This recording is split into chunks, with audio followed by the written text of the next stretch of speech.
Jemaat Tuhan yang dilimpahi dengan kemurahan dan anugerah kasih Bapa, kita bertemu kembali di dalam rangkaian hari-hari kita untuk kita boleh bersama-sama berjuang untuk kita kedapatan memperkenankan hati Tuhan.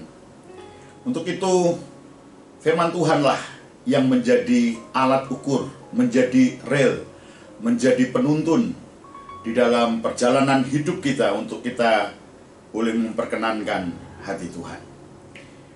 Kalau hari ini kita bersama-sama ada di dalam rangkaian hari setelah Tuhan kita Yesus Kristus mengerjakan dengan sempurna karya anugerah kasih Bapa yang begitu ajaib dan heran dalam kehidupan kita melalui pengorbanannya di kayu salib, kematian dan kebangkitannya yang telah mengerjakan bagi kita sebuah anugerah yang besar.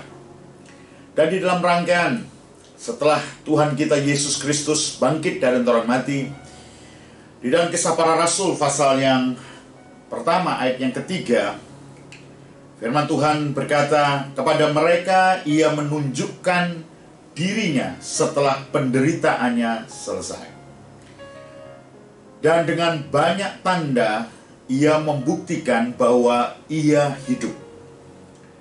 Sebab selama 40 hari ia berulang-ulang menampakkan diri dan berbicara kepada mereka tentang kerajaan Allah. Kekasih-kekasih Tuhan, firman Tuhan memberitahukan kepada kita bahwa ada durasi waktu dari sejak Yesus bangkit sebelum dia naik ke sorga. Alkitab mengatakan 40 hari Tuhan kita Yesus Kristus berulang-ulang menampakkan diri dan berbicara kepada murid-muridnya, kepada semua orang yang menaruh harap, iman, percaya kepada dia. Yesus menampakkan dirinya dan ia membuktikan bahwa ia hidup. Kehidupan yang melampaui kematian. Kekasih-kekasih Tuhan, tidak ada satupun makhluk manusia di muka bumi ini yang memiliki sebuah anugerah untuk berbicara tentang sebuah kehidupan di balik sebuah kematian. Sebab semua manusia yang lahir dari benih Adam yang sudah jatuh ke dalam dosa, hari hidup mereka hanya ditentukan berujung kepada kematian. Tetapi kita bersyukur bahwa Tuhan kita Yesus Kristus, dialah yang ditetapkan oleh Allah untuk setiap kita manusia ciptaannya, bahwa di dalam kehendak Tuhan, di dalam kehendak Bapa bagi setiap kehidupan kita, agar kita tidak hidup untuk yang namanya binasa, tetapi Tuhan mau kita mengalami satu kehidupan untuk kita mengalami satu kehidupan yang kekal. Dan di dalam Kristus Yesuslah Allah telah menyatakan anugerahnya itu kepada kita, sebuah kehidupan yang kekal, kehidupan yang sudah mengalahkan kematian. 40 hari ia berulang-ulang berbicara, menampakkan diri, menyatakan bahwa Yesus adalah sebuah contoh dari satu kehidupan yang sesungguhnya yang Allah rencanakan dalam kehidupan kita. Yesus yang adalah Adam yang terakhir, Sang Firman yang telah menjelma menjadi manusia. Dialah satu-satunya yang ditetapkan oleh Allah menjadi keselamatan bagi manusia. Keselamatan di sini bukan berbicara tentang sebuah kepercayaan akan keyakinan kita kepada sebuah agama. Tetapi keselamatan di sini berbicara tentang rencana Allah kepada kita manusia, bahwa Allah merindukan supaya jangan kita manusia hidup hanya menantikan waktu kebinasaan, hanya hidup hanya untuk menantikan hari kematian. Dan seringkali kehidupan manusia yang dihantui, dibayangi dengan hari kematian adalah hari-hari yang sangat menakutkan dan sia-sia.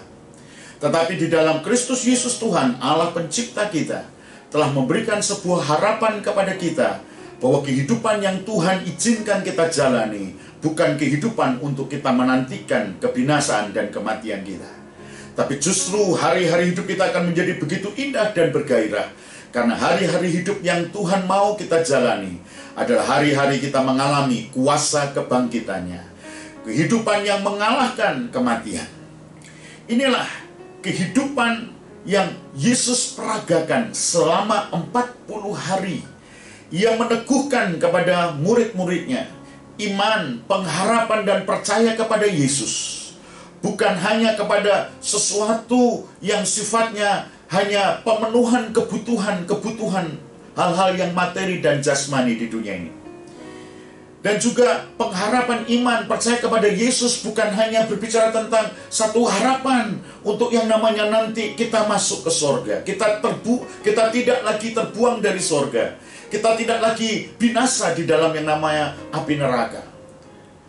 Tetapi lebih daripada sebuah kehidupan yang Tuhan sediakan bagi kita di dalam kerajaan sorga, Tuhan mau supaya hidup yang Tuhan masih percayakan kita jalani di dunia yang akan berakhir ini, dunia akan lenyap ini, Tuhan mau kita akan mengalami sebuah yang namanya berkat kehidupan dengan kuasa kebangkitan itu.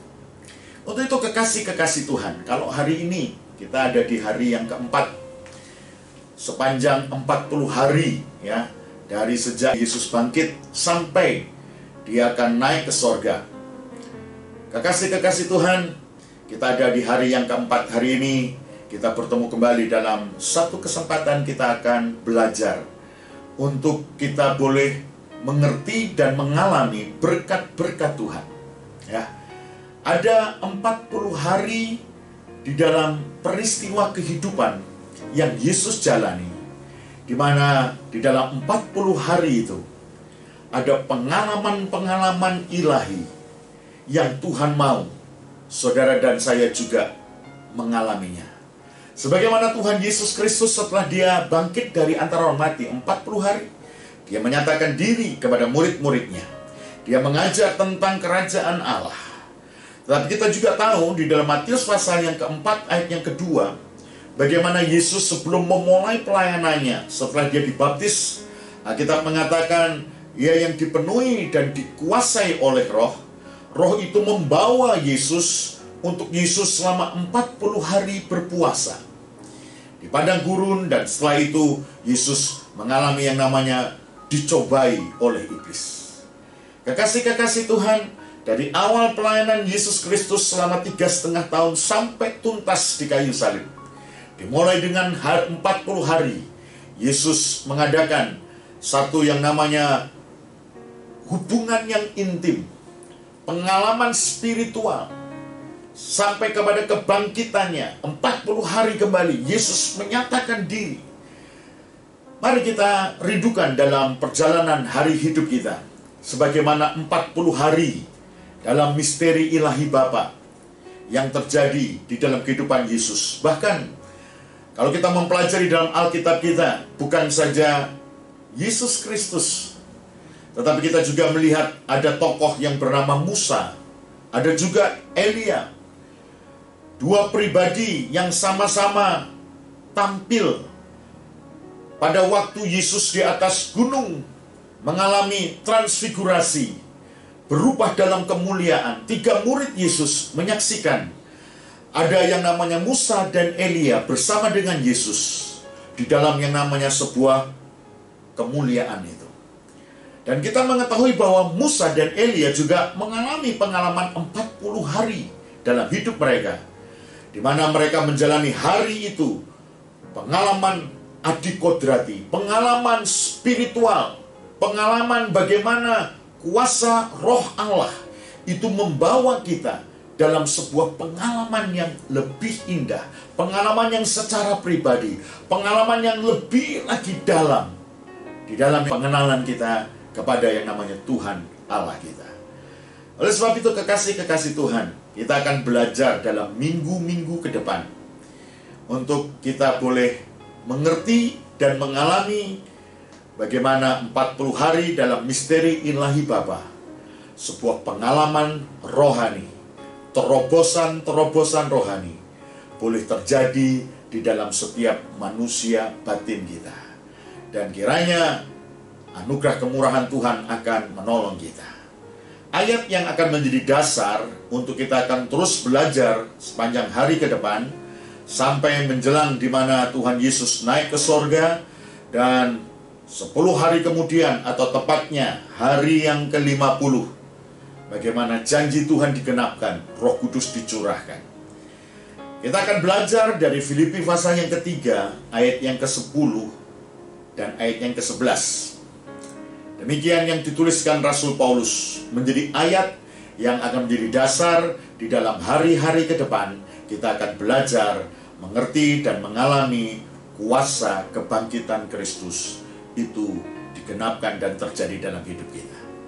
Filipi 3 ayat yang ke-10 dan 11. Yang ku kehendaki ialah mengenal Dia dan kuasa kebangkitannya dan persekutuan dalam penderitaannya, di mana aku menjadi serupa dengan Dia dalam kematiannya, supaya aku akhirnya beroleh kebangkitan dari antara orang mati.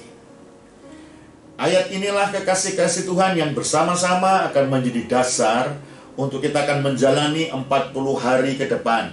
Ya, kalau kita sudah memulai di hari yang keempat, ada 36 hari ke depan. Ya, kita akan jalani bersama-sama untuk kita mengambil waktu dan merindukan sebuah terobosan rohani, pengalaman spiritual secara pribadi boleh terjadi di dalam setiap kita.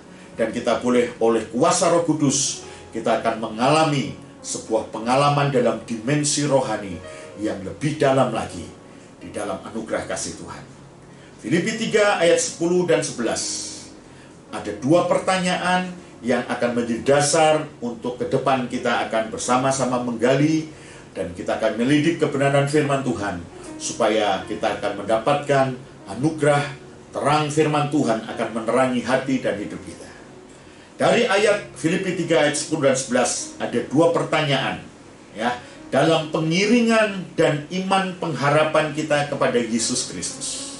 Sekali lagi, dalam pengiringan kita dan iman pengharapan kita kepada Yesus Kristus, ada 2 hal yang kita perlu tanyakan. Yang pertama, apakah yang sesungguhnya yang kita kehendaki?